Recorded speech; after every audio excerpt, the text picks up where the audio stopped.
नमस्कार दोस्तों, स्वागत है आपका हमारे daily Chhattisgarh current affair series में। आज हम 14 सितंबर के करंट अफेयर्स के बारे में चर्चा करेंगे। वीडियो की पीडीएफ आपको हमारे टेलीग्राम पर मिल जाएगी और इसकी तरह की करंट अफेयर वीडियो के लिए सब्सक्राइब करें हमारे इस यूट्यूब चैनल को। चलिए, कल के वीडियो में हमने जो भी पढ़ा था उसका एक क्विक रिविजन हम कर लेते हैं। छत्तीसगढ़ से किसे विश्व कथा साहित्य सम्मान से सम्मानित किया जाएगा? डॉक्टर परदेसी राम वर्मा को सम्मानित किया जाएगा। छत्तीसगढ़ राज्य के कितने आंगनबाड़ी केंद्र मॉडल केंद्र के रूप में विकसित हो रहे हैं? 10,000 आंगनबाड़ी केंद्र विकसित हो रहे हैं। मुख्यमंत्री श्री भूपेश बघेल ने कमर्शियल हब, एरो सिटी और शहीद स्मारक की आधारशिला कहां रखी है? नवा रायपुर में रखी है। छत्तीसगढ़ राज्य कृषि विपणन बोर्ड के नवीन कार्यालय भवन का नामकरण किसके नाम पर करने की घोषणा की गई है? सरदार वल्लभ भाई पटेल के नाम पर करने की घोषणा की गई है।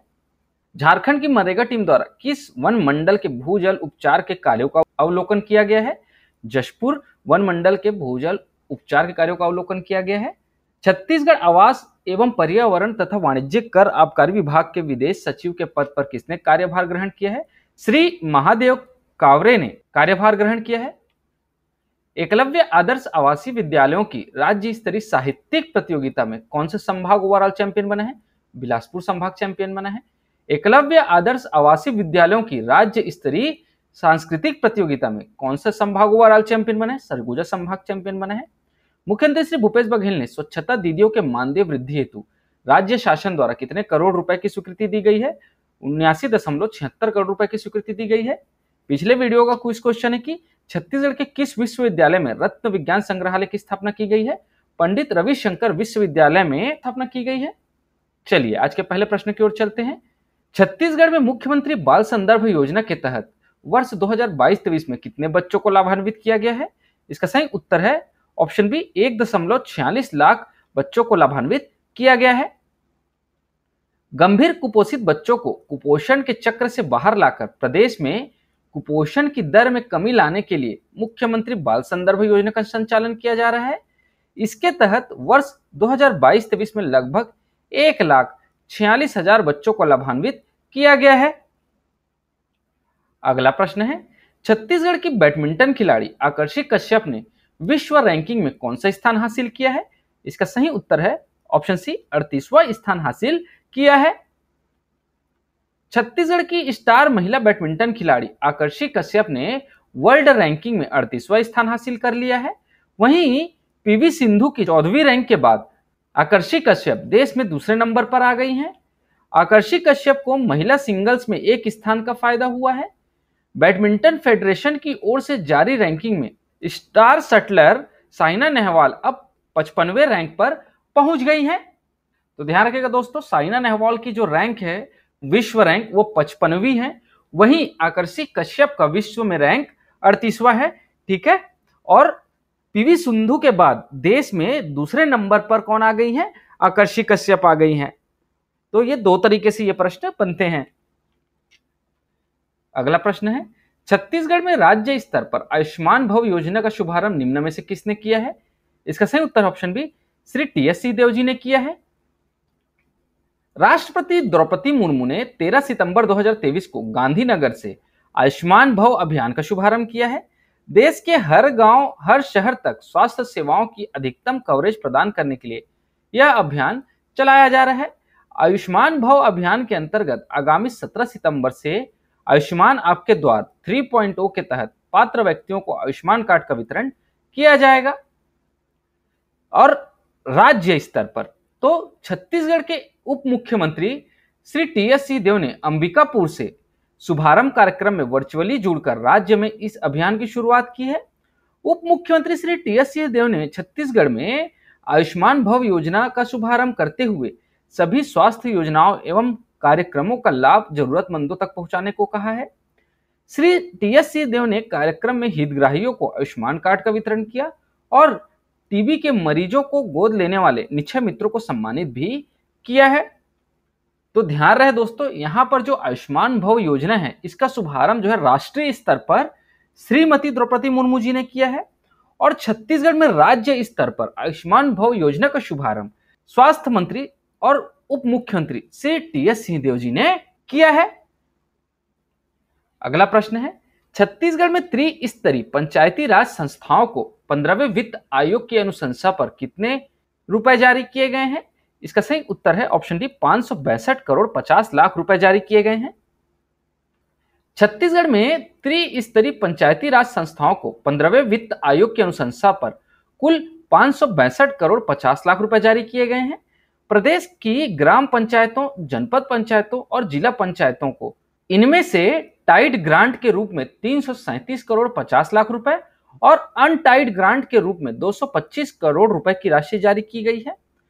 15वीं वित्त आयोग की अनुशंसा पर केंद्रीय वित्त मंत्रालय और केंद्रीय वित्त आयोग के निर्देशानुसार राज्य शासन की सहमति से जिला पंचायत, जनपद पंचायत और ग्राम पंचायत के मध्य 10:15:75 के अनुपात में यह राशि वितरित की गई है।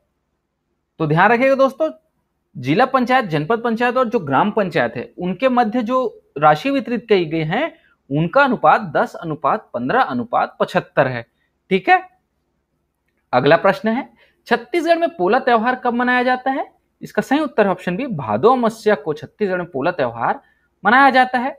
और भादो कृष्ण पक्ष षष्ठी को हल षष्ठी मनाया जाता है, जिसमें माताएं अपने पुत्र के लिए व्रत रखती हैं। भादो शुक्ल पक्ष तृतीया को हरित तालिका या तीज का पर्व मनाया जाता है, जिसमें महिलाएं अपने पति के लिए व्रत रखती हैं। ठीक है। बैलों के श्रृंगार व गर्भ पूजन का पर्व पोला त्योहार भादो अमावस्या को मनाया जाता है। पोला के दिन किसान और अन्य लोग विशेष रूप से बैल की पूजा करते हैं, उन्हें अच्छे से सजाते हैं। पोला को बैल पोला भी कहा जाता है। इस वर्ष पोला त्योहार 14 सितंबर 2023 को मनाया जाएगा। खरीफ फसल के द्वितीय चरण का कार्य पूरा हो जाने तथा फसलों की बढ़ने की खुशी में किसानों द्वारा बैलों के पूजन कर कृतज्ञता व्यक्त करते हुए यह त्योहार मनाया जाता है। भादो कृष्ण पक्ष षष्ठी को हल षष्ठी मनाया जाता है, जिसमें माताएं पुत्र की रक्षा हेतु व्रत करती हैं। भादो कृष्ण पक्ष अष्टमी को कृष्ण जन्माष्टमी मनाया जाता है। और भादो शुक्ल पक्ष तृतीया को हरित तालिका या तीज पर्व मनाया जाता है, जिसमें महिलाएं अपने पति के लिए अपने मायके में जाकर व्रत रखती हैं। और गणेश उत्सव का जो आयोजन होता है ना, वो भादो शुक्ल पक्ष चतुर्थी को होता है। ठीक है। चलिए आगे बढ़ते हैं। अगला प्रश्न है, हाल ही में किस नदी के किनारे तरी घाट में 2री शताब्दी का लूडो जैसा पासा मिला है? इसका सही उत्तर है ऑप्शन बी, खारून नदी के किनारे में मिला है। छत्तीसगढ़ की राजधानी रायपुर से 32 किलोमीटर दूर खारून नदी के किनारे तरी घाट में 15 एकड़ में जमीन दोष बस्ती मिली है। पुरातत्व विभाग को उत्खनन के दौरान यहीं पर ईसा पूर्व 2री शताब्दी का लूडो जैसा पासा मिला है, जिसे तरी घाट स्थित संग्रहालय में ही सहेज कर रखा गया है। जे.आर. भगत द्वारा जारी सर्वे रिपोर्ट 2015 में तरी घाट खनन क्षेत्र में प्राप्त सामानों की सूची के अनुसार इस पुरातन खेल को 2500 साल पहले छत्तीसगढ़ में भी खेला जाता था।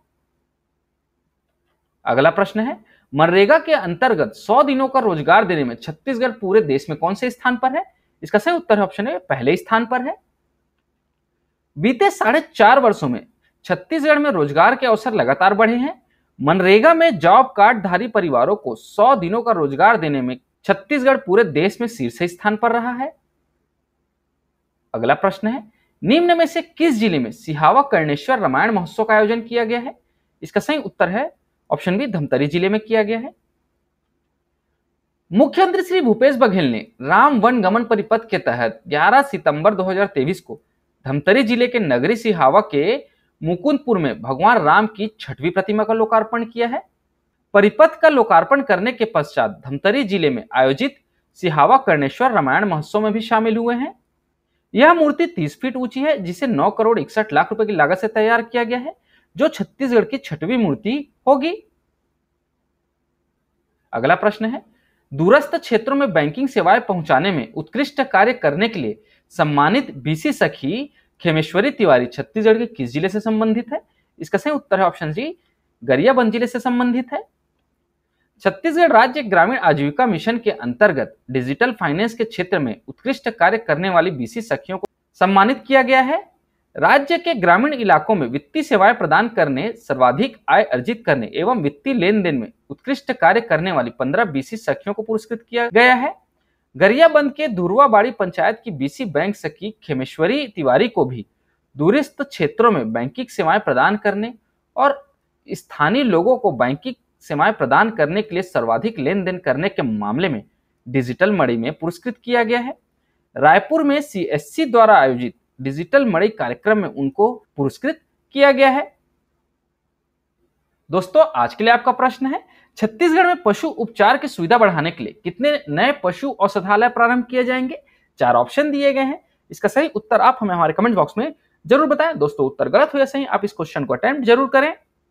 आज की वीडियो में इतना ही दोस्तों, आशा करता हूं आपको हमारी वीडियो पसंद आई होगी। अगर आपको हमारी वीडियो पसंद आती है इसे लाइक करें, शेयर करें और हमारे इस चैनल को सब्सक्राइब करें। इस वीडियो को देखने के लिए आपका बहुत बहुत शुक्रिया। Thank you very much.